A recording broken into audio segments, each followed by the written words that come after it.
welcome to the My Little Pony What Works 5,000 subscriber special. Man, I'm so happy to have all you guys and gals come into my channel to see what the heck I'm going to talk about next. We've seen the ups and the downs. In fact, we've seen quite a few downs. But in the end, every one of you comes out on top as some of the best fans of Brony analysts could ask for. You are all awesome. Well, that's enough positive stuff for today. Let's celebrate by ripping apart an episode of the series I still can't understand why the community likes. Not yet. I'm gonna need more help with that. I'm talking about one of the worst episodes of Season 2. Has been talked to death about how bad / not that bad it is. In this case, we're looking at the second worst episode of Season 2, Dragon Quest. The fuck, dude? You realize this is one of my favorite episodes of the entire series. Oh, hey, Buck, how are you doing? I was doing okay until you bashed Dragon Quest. Sorry, man, but I find there are way too many problems with this episode to consider it a good episode. Contrived would be the better word. Actually, you want to stick around to see if we can reach some sort of consensus on this episode? It seemed to work with past analysis and Toon Critic on Equestria Girls. Very well. But let me warn you now, I have some serious liking for this episode. I will not let up in defense of it. Alright, my fellow Whovian, let's review Dragon Quest. Bring it on.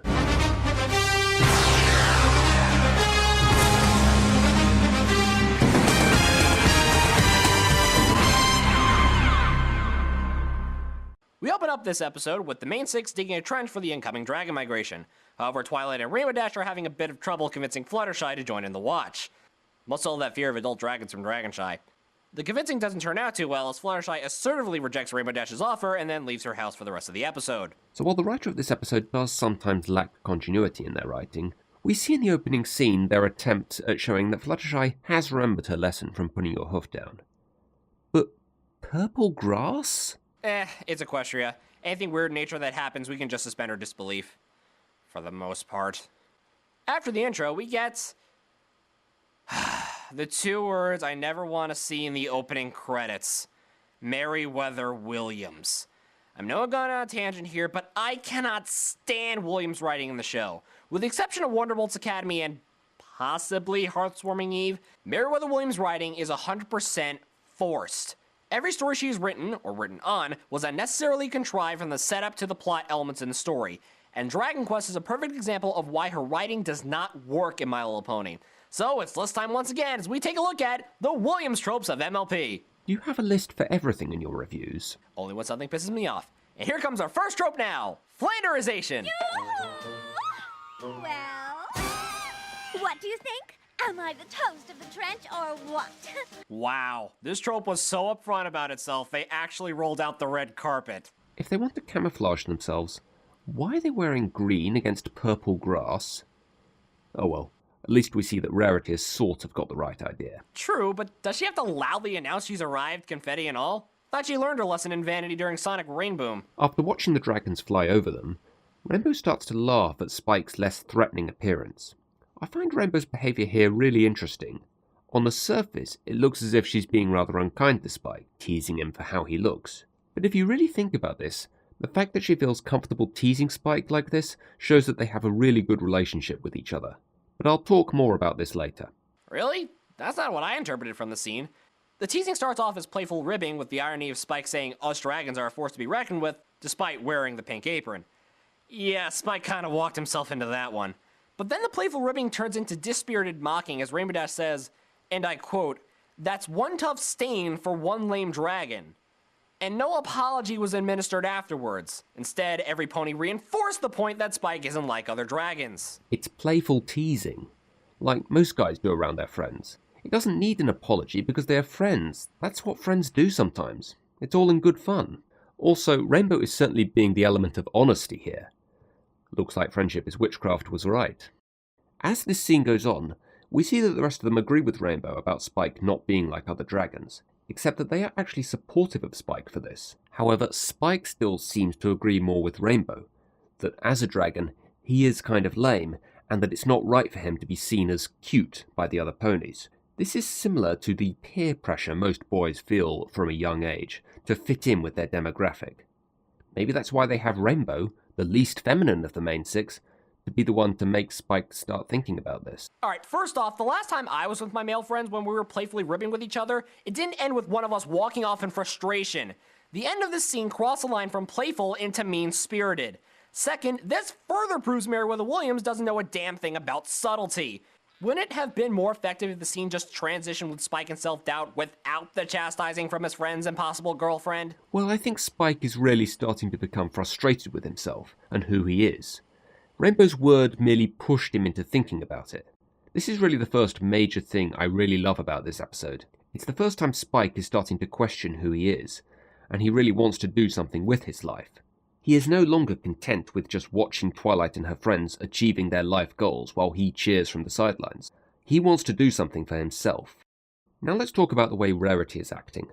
I can't deny that there is something a little odd about her behaviour towards Spike. She knows Spike has a crush on her, so why does she act rather condescendingly towards him? Now granted, there is some continuity from Secret of My Excess, with her still calling him Spikey Wikey, but she was showing a lot more respect for Spike there. Here I get more of a motherly vibe from just the way that she jumps to Spike's defense and tells him that he's perfect the way he is. Seriously, who thinks a child is perfect other than their mother? Nothing wrong with that, of course, but I get the feeling she's not really taking Spike's issue particularly seriously. Maybe she thought that since she knows Spike has a crush on her, he would just agree with whatever she has to say about him. One theory I have is that originally Fluttershy was written in Rarity's role during this episode. Calling him cute and liking the fact that he's not like other dragons does seem to fit Fluttershy's persona better. But then they remembered that Fluttershy is afraid of dragons, so it wouldn't make much sense for her to be watching the dragon migration and then follow Spike into Dragon Country later on. So they changed it to Rarity and added that pre-title scene. But I don't really have too much of a problem with the way Rarity and the other three are acting. While a little condescending, they are still supportive of Spike. Well, Spike doesn't seem to think that. In fact, that mocking from earlier is sending him into an existential crisis trying to figure out who he is and where he belongs. So, admittedly one of the better scenes, Twilight helps Spike try to find some info on dragons researching late at night. And they find nothing. Really. She has a book on supernatural curses and everything you need to know about slumber parties but we're too afraid to ask. But nothing on dragons. For the last time, Spike, you were given to me as an egg. I don't know who found you or where they found you. Couldn't you just ask Celestia about that? She's the one who gave you the egg. Or better yet, ask Sakura. She seems to be an expert on dragon nature, so why not ask her about migratory patterns and whatnot? Also nice to see that, in contrast to Rarity's behaviour in the last scene, Twilight is showing a bit more respect for Spike's problem here. Where was this in the last scene? By the way, how many times has Twilight had the entire content of her bookshelves emptied onto the floor? Sonic Rainboom, The Showstoppers, Secret of My Excess, and now here. You know, I think Spike was right when he said she should just leave all the books on the floor. Well, because they couldn't find any research on dragons, because apparently dragons are too scary, Spike makes his big decision to join the dragons in the migration. There's an interesting contrast of reactions from the three ponies when Spike tells them what he's planning to do. Rainbow takes the older sibling approach. She understands why Spike would want to do this, but isn't sure he properly understands the dangers. She even mentions how she can relate to Spike's desire to do what he wants to do. Rarity seems to take an overprotective parent approach. She may not be Spike's mother, but she is experiencing parental fears here. Whatever Spike might want to do, she is blinded by the fear that something might happen to him. Twilight takes the parent that has learned to let go approach. She allows Spike to make his own decisions about what he wants to do, but still wishes to make sure he's okay by following him in secret. I know Twilight isn't actually Spike's mother, but she has acted as his mother since he was born, so I really admire this willingness to let Spike leave. Which brings me to the second Williams trope of MLP, predictable storyline. Tell me from the setup, or hell, the synopsis, you know what decision Spike is going to choose. It's pretty obvious, regardless of the earlier mocking, Spike is going to choose the ponies over the dragons. Now, I said before it's not the destination, but the journey in between that will make a story enjoyable. However, the way the story is set up doesn't make the journey fun. It instead becomes straightforward and mundane. One of the many reasons I give Charlotte Fullerton a pass on episodes like Look Before You Sleep, Baby Cakes, or May the Best Pet Win is the journey, despite a cliched setup, is fun and very tongue-in-cheek. With Williams, it's formulaic, by the numbers, lacking in enjoyment, and in Meridwell's case, painful to sit through. While I don't really see a massive amount of originality to a lot of the plots in this show, I think I can agree that it is more than made up for in the enjoyment that I got out of watching Spike's journey, and how it furthers his character in a way that no other Spike episode has done to date. I also love the more masculine look to this episode. This was most certainly an episode for boys. And if we're just talking about the basic fun you can have watching an episode, I would absolutely watch Dragon Quest before Look Before You Sleep, Baby Cakes, or May the Best Pet Win. We now enter Act 2 of the episode as Spike begins his journey to find himself. And to be perfectly honest, this 1 minute of trekking is the best part of the episode. I love this scene. There is no dialogue whatsoever. It's just animation and William Anderson's orchestral score. It lets the audience absorb the atmosphere without Spike telling the audience what he's going through. Yes, the composer and the animators are telling a better story than what Williams wrote, without the need for scripted lines. Yeah, I always enjoy it in animation when they just let the pictures tell the story. Though I do have to ask, how long was Spike walking for? I really didn't think he was capable of walking by himself non-stop for what looks like a few days. Also, a black sheep? Could it be symbolism? And is that Cranky before he came to live in Ponyville? I don't know, continuity is all over the place with Williams' writing. Oddly enough, I don't consider that a trope of hers, considering the slice of life episodes could be seen as out of order. I mean, since when does fall come after winter? So, the continuity problem, while common in her writing, isn't a trope. But you know what is? Forced plot elements! Excuse me? Hi. I'm Spike. You sure your name is Spike and not Shrimp? Oh look, one-dimensional bully characters. Haven't seen that in everything. I really hate Garble and his fellow bullies. These dragons aren't characters, they're foils. And to think My Little Pony was transcending stereotypes. I'll admit that with the exception of Garble, we really don't see enough of any of these dragons for any of them to be considered characters. But I really don't think that that's a problem, since they are just there to serve a purpose, them being the foils for Spike to stand up to at the end. They are like the stormtroopers in Star Wars, an obstacle. And that's precisely the problem I have with these jerks. They act more like set pieces to the story rather than actual characters in the plot. Like you said, it's like giving the stormtroopers from Star Wars a more prominent role, but not giving them any depth. Insert Attack of the Clones joke here. So the cardboard cutouts give Spike a series of challenges to prove he's a real dragon. From fire belching contests, to tail wrestling, and to King of the Horde! Spike usually ends up with the short end of the stick. I like the way Spike thinks that hanging out with the teenage dragons is the way to go. See, as a kid, the natural instinct is to think that anything associated with the older demographic is, for want of a better word, cool. So when you hang out with older kids, you must be cool. It doesn't make sense, but that's the way the mind of a kid works. Anyway, we see here that Twilight, Rainbow and Rarity only choose to intervene when they are concerned Spike might get hurt, and do it in such a way that leads Spike to believe that he's really accomplished something. Now, it's somewhat of a stretch in logic that Spike and the dragons are actually fooled by their costume, but I guess that's just cartoon logic. Oh, that would explain it. I'm not entirely sure what the aim of the King of the Horde game is. Maybe reach the top of the Horde? But despite Spike doing so, Garble still says he's failed. Well, at least it had that awesome metal riff. King of the Horde! But as for Twi, Rainbow, and Rarity stepping in to make sure he doesn't get hurt, load of good that did, because he's constantly getting hurt. What's odd to me, at least, is that the belly flopping into the lake of lava, ouch, was enough to prove he was a real dragon. I found it very interesting here that the times Spike gets hurt are actually the result of his overconfidence. But yeah, gotta love the poetic justice that the biggest fail of all is what gets him respected. Odd that the dragons have this official initiation for Spike, when they don't appear to be anything but a group of guys just hanging out doing whatever. Maybe it was just a bit of fun to make Spike feel welcomed. Honestly, I could care less, especially after the binge eating of the gems when Spike and Garble have this little conversation. Was that a great party? Great. Maybe by Ponyville standards. Stick with us, Spike. We still got plenty to teach you about being a dragon. I'm not going anywhere. The way I feel right now, I could hang out with you guys forever. Forever, Spike? Don't you think maybe you should let Twilight know first? Yeah, I know Twilight is right there, but Spike doesn't know that. I don't know, maybe he was planning to go back and tell her he was staying with the dragons. But it still seems a bit odd that he'd be willing to just leave the pony who raised him. I guess he wasn't really thinking particularly deeply about what he was saying. It was just one of those spur-of-the-moment type statements. Okay, this may seem like a nitpick, but I'm sorry, this has happened way too many times that I have to call it a trope of Williams.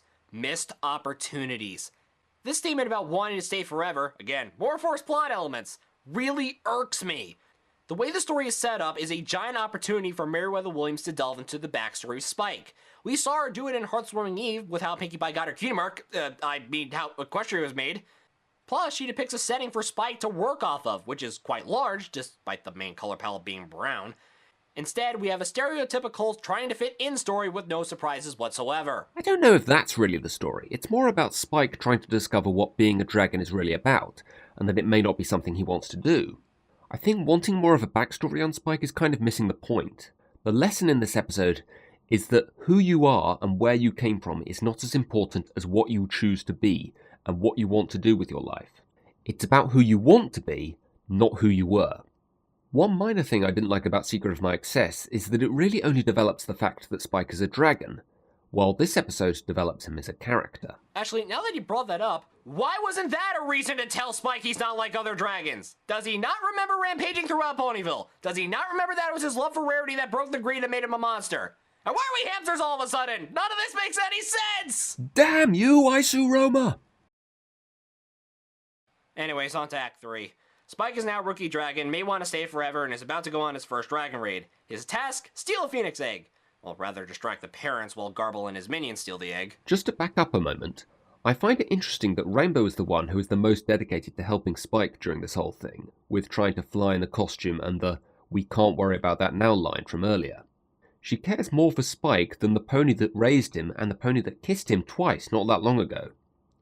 I guess she really is the element of loyalty. I thought you said she was the element of honesty. I thought she was. Her actions here make me think again. So, back to the raid. After Spike sends the Phoenix parents after him, Garble and his posse attack the nest with surprisingly no success. Yes, the dragons were outsmarted by 5 baby phoenixes. We'll get to this later. Yeah, that was kind of dumb. By the way, why is it in this show that whenever a character hits a tree, they always come out the other side? It's comedy! Actually, it's one of the few bits of slapstick in this episode where I actually crack a smile. Although I do have to ask, what's up with this line? They got away! I hate that!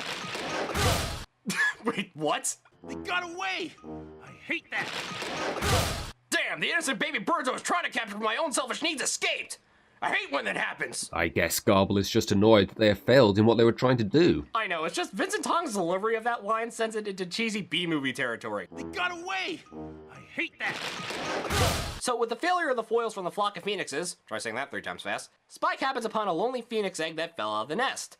The teenage dragons congratulate Spike and tell him to smash the egg? Sweet Celestia, the dragons are actually convincing Spike to take a life to prove he's a dragon. These guys are seriously fucked up. My Little Pony, featuring adventure, slice of life, and abortion debates. You know, for kids. Yeah, I don't really know why Garble says he stole it. He didn't steal it, he just found it. They want Spike to commit murder for no good reason. This is why I don't get it when people say that these dragons are bullies. They are evil. But I prefer to say that it's for boys. Some people have suggested that Spike kidnapped this phoenix, but it's simply not true. The nest was destroyed and the family have flown off, and Spike has no way of knowing where they have gone. It was either taking it in or leaving it to fend for itself. I'd also say it's pretty brave of Spike to refuse to do what they say. He has no idea what they might do to him if he doesn't do what they say, and yet he still refuses to do it. Yeah, I'd have to agree with that last statement. Even though this is forced character development for Spike because of the pedestal he's put on, it's still good character development. The only downside to this is Garble's reaction when it looks like the only solution to such a problem is to seriously hurt the kid. Okay, did the screenplay from It accidentally get mixed in? I think Stephen King had such a big influence on Williams' writing. Hey, if we're talking about films based on Stephen King novels, how about we play this? I'm not gonna hurt you. I'm just gonna bash your brains. Well, the bashing of brains will have to wait for the main 3 reveal themselves by removing the dragon costume. It looks like they're ready to put up a fight. Holy crap, this is actually getting exciting! I like the way that even when she's being threatening, Rarity still wants to remind us that Spike is cute. This, to me, is one of the best bits of the episode.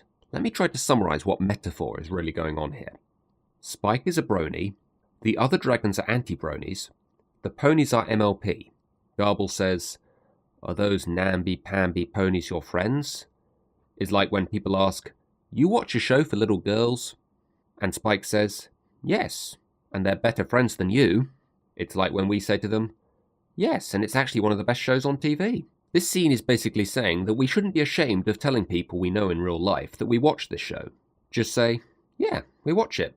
They might think it's odd at first, but as long as they are decent people, they should just carry on as normal once you've told them. Alright, we're all set up for a big fight. The sniper, scout, spy, and soldier against 3 frat boys who couldn't take on 5 hatchlings. Ooh, I'm so excited! Run away! What? You can't be serious! You had a perfect setup for an awesome fight scene, which by the way the girls would have easily won, and you take your cue from King Arthur and his pants-wetting knights?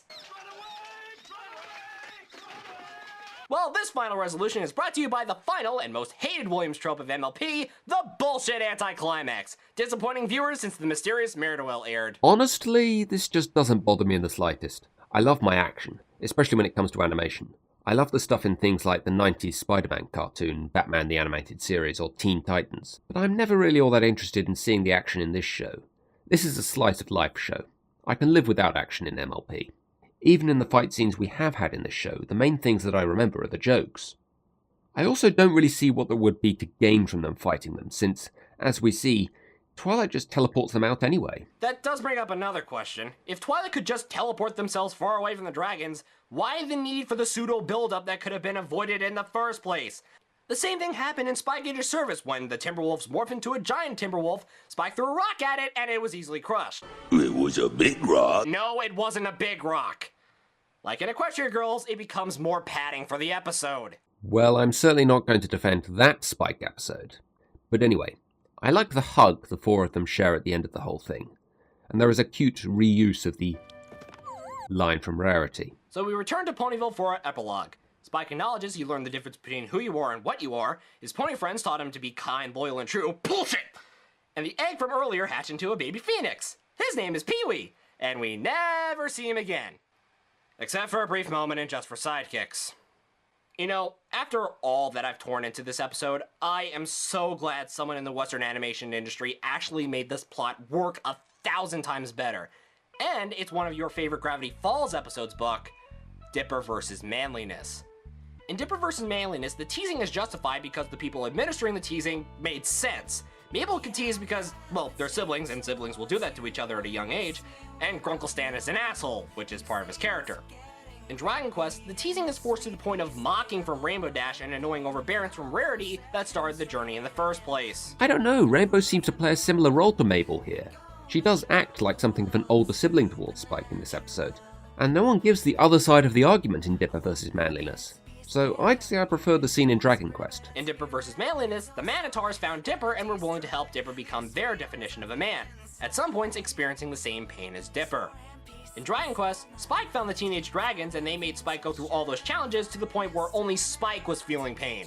Well, him and the audience. Yeah, I think I prefer this sequence in Dipper vs. Manliness. Just because we get an amusing montage and Stan just being Stan. In Dipper vs. Manliness, Dipper refused to do something that was clearly wrong and stood up for himself, proving it's more manly to refuse to do something you know is wrong. The response to the Manitars was a disappointed crowd of boos and they left to do something Old Spice related, I don't know. In Dragon Quest, Spike refused to do something that was clearly wrong and stood up for himself, proving he did not belong amongst the Dragon group and instead with the ponies in Ponyville. The response from the dragons was outright murder the kid! Yeah, the only sacrifice Dipper is making is that he'll never be a man, which he doesn't seem too bothered about now anyway. While Spike is risking his life to save the egg. So, I just tore this episode a new one, explained why Williams is the worst writer, showed how this episode worked better from the writer of Out of Jimmy's Head, and you're still defending this as a good episode? Hell yeah! I love this episode.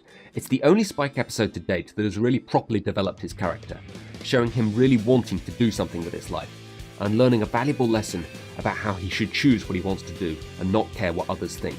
I also love the more masculine tone to this episode, with no female characters other than the main 6, and the more gritty setting of the land where the dragons hang out. The way Rarity is acting towards Spike does bug me a little. By the way, did Spike just forget he has a crush on her during this episode? And the baby Phoenix is outsmarting the dragons with a little dumb. But other than that, I think it's great. It was forced! Everything in this episode was forced! The plot was forced, the character development was forced, the moral was forced. Almost everything in this episode made me either cringe or made me angry. In fact, where did I put this on my top 10 worst list? Number 7? Yeah, I need to change that.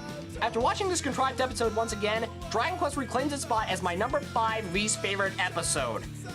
We're not gonna reach any sort of agreement, are we? Well, we can agree that that bit about the baby phoenixes was a bit dumb. And we can agree to disagree, can't we? Sure, I guess. I mean, Dragon Quest is still not the worst episode ever. I could think of 4 episodes that were considerably worse. Oh, you mean like Ponyville Confidential? What did you say about Best Cutie Mark Crusader episode? I didn't say anything about the Cutie Mark Chronicles. But Ponyville Confidential is certainly one of the weakest episodes of the series. That's what I thought. Now run. I need to find where